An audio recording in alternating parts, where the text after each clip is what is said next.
Assalamualaikum warahmatullahi wabarakatuh. Perkenalkan, kami dari kelompok 5 yang akan membawakan topik tentang karangan ilmiah. Dan anggota terdiri dari Fitri Ratnasari, Felisti Amanda Putri, Putri Ayu Landari, Rifat Wildan Asrori. Apa itu karangan ilmiah? Karangan ilmiah adalah suatu karangan atau tulisan yang diperoleh sesuai dengan sifat keilmuannya dan didasari oleh hasil pengamatan, peninjauan, penelitian dalam bidang tertentu. Disusun menurut metode tertentu dengan sistematika yang bersantun bahasa dan isinya dapat dipertanggungjawabkan kebenarannya. Jenis-jenis karangan ilmiah. Karangan ilmiah terdiri dari 7 jenis. 1. Makalah. Sebuah karya tulis yang isinya mengulas mengenai data di lapangan yang sifatnya empiris. Isi dari makalah juga seringkali merupakan hasil analisa logis dari penulis. Hasil pemikiran atau analisis logis ini kemudian dituangkan dalam sebuah tulisan. Selain itu, isi dari makalah juga seringkali merupakan hasil analisa logis dari penulis. 2. Artikel ilmiah.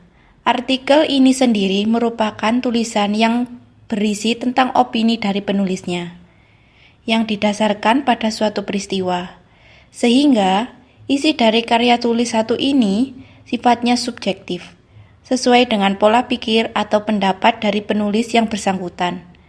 Dapat ditemui di berbagai media berita online maupun media informasi offline, seperti surat kabar dan juga makalah. Selanjutnya adalah skripsi. Skripsi sendiri memiliki definisi sebagai karya ilmiah yang ditulis berdasarkan penelitian yang memiliki ruang lingkup lebih kecil. Namun, diharapkan bahkan diwajibkan untuk mampu membahas secara tajam dan mendalam. Biasanya, mahasiswa S1 wajib menulis atau menyusun skripsi yang juga didasarkan pada hasil penelitian. Skripsi disusun dengan menggunakan opini dari penulis setelah menyimpulkan hasil pendapat dan hasil data dari peneliti sebelumnya. Sedangkan untuk metodologi penelitian yang digunakan bisa metode kualitatif maupun kuantitatif. Lalu disertasi.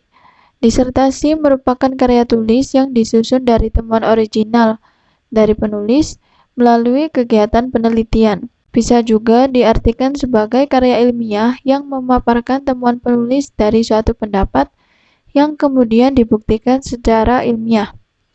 Isi dari disertasi sendiri akan memaparkan hasil penelitian secara empiris dan teoritis. Kemudian tesis. Sebuah karya ilmiah yang di dalamnya menguak suatu pengetahuan baru secara empiris sekaligus teoritis. Tesis merupakan salah satu karya ilmiah yang wajib disusun oleh mahasiswa di program magister atau S2. Empiris yang dimaksudkan di sini adalah penulis menuliskan pengalaman yang didapat selama melakukan penelitian.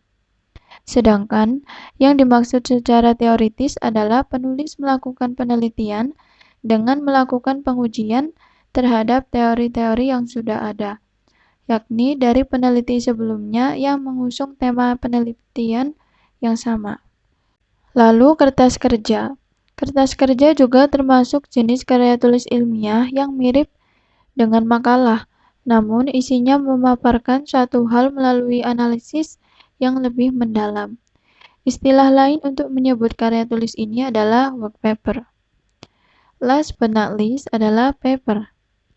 Paper menjadi salah satu jenis karya tulis ilmiah yang juga sangat populer di kalangan mahasiswa.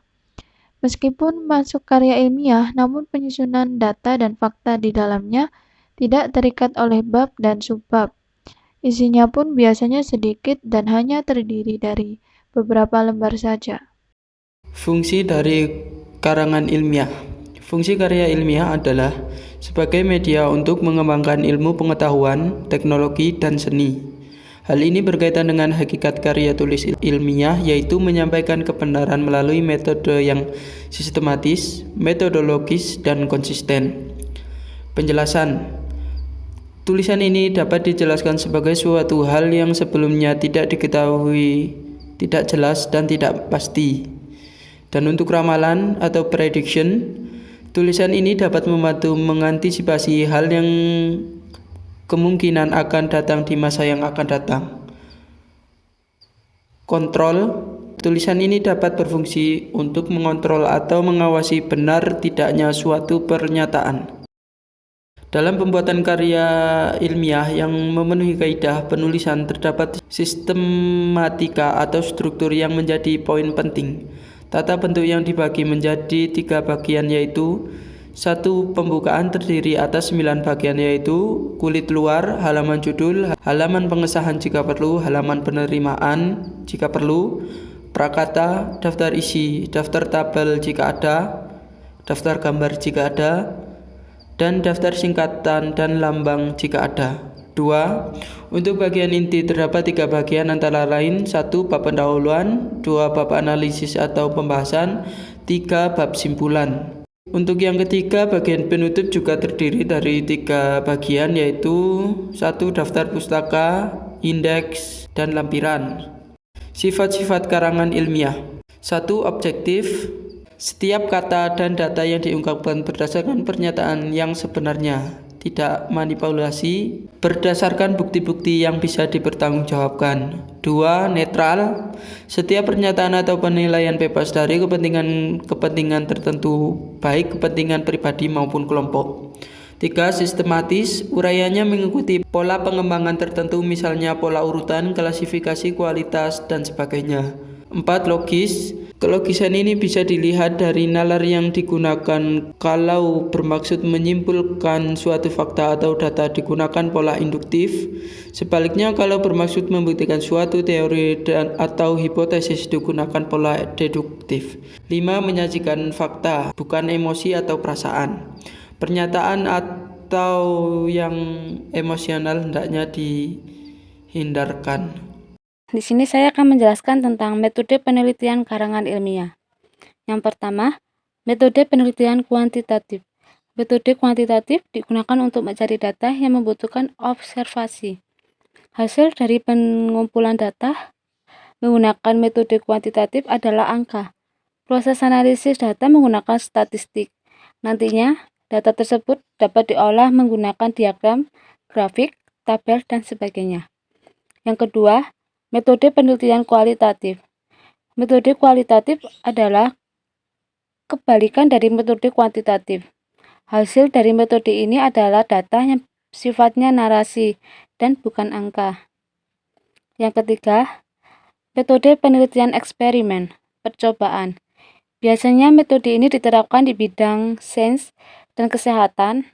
Peneliti akan menetapkan variabel kontrol, tidak diberi perlakuan, dan variabel yang diberi perlakuan. Ketika menerapkan metode ini, prosedur yang diterapkan harus jelas dan sistematis. Keempat, metode penelitian deskriptif. Metode penelitian deskriptif dilakukan dengan membuat gambaran keadaan suatu objek atau subjek dengan rinci.